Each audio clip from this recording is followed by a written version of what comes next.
আসসালামু আলাইকুম এভরিওয়ান। আমি আপনাদেরকে দেখাবো আজকে বাংলাদেশের প্রথম রেল স্টেশনের কিছু বৈচিত্র্য।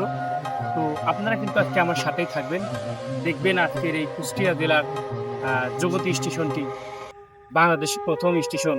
সেটা কোথা থেকে কোথায় কিভাবে শুরু এবং শেষ, পুরো বিস্তারিতটা কিন্তু আজকে আমি আপনাদেরকে দেখাবো।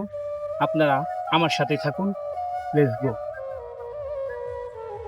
প্রিয় গাইস, এটা হলো আমাদের কুষ্টিয়া জেলার জগতী রেলওয়ে স্টেশন। আজকে আমি সুন্দর করে আপনাদেরকে এই স্টেশন সম্পর্কে বিস্তারিত জানিয়ে দিব।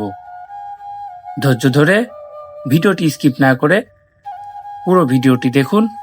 এক এক করে পুরো বিস্তারিত আমি আপনাদের সামনে তুলে ধরব, আমার সাথেই থাকবেন। ধন্যবাদ। জগতী রেল স্টেশনটি 1862 সালের 15 নভেম্বর দেশের প্রথম রেল স্টেশন হিসেবে চালু হয়।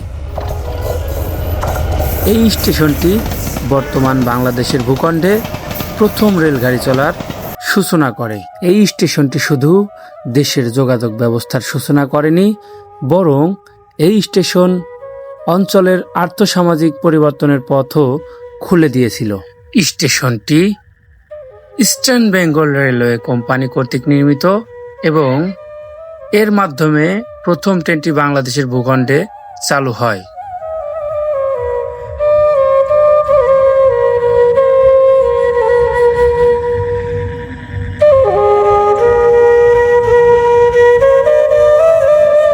জগতী রেল স্টেশনের 162 বছর পূর্তি উপলক্ষে আলোচনা সভা অনুষ্ঠিত হয়। বর্তমানে স্টেশনটি কর্তৃপক্ষ ও স্থানীয়দের উদাসীনতায় ক্ষতিগ্রস্ত এবং জরাজীর্ণ অবস্থায় আছে।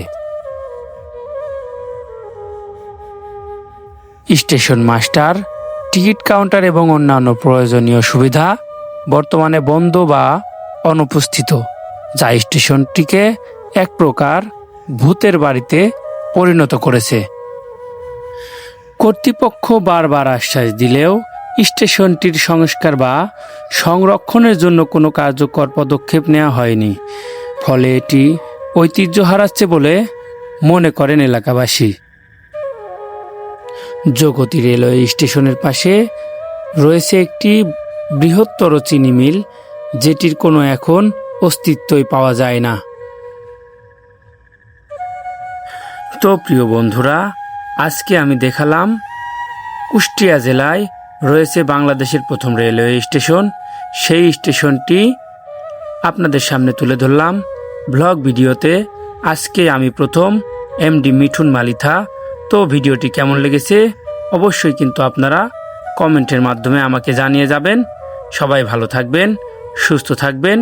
পরবর্তী ভিডিও দেখার জন্য আমার পেজটাকে ফলো দিবেন। ইউটিউব থেকে যদি কেউ দেখে থাকেন অবশ্যই চ্যানেলটি সাবস্ক্রাইব করে পাশে থাকা বেল আইকনটি বাজিয়ে দিবেন। ধন্যবাদ সবাইকে। আল্লাহ হাফেজ।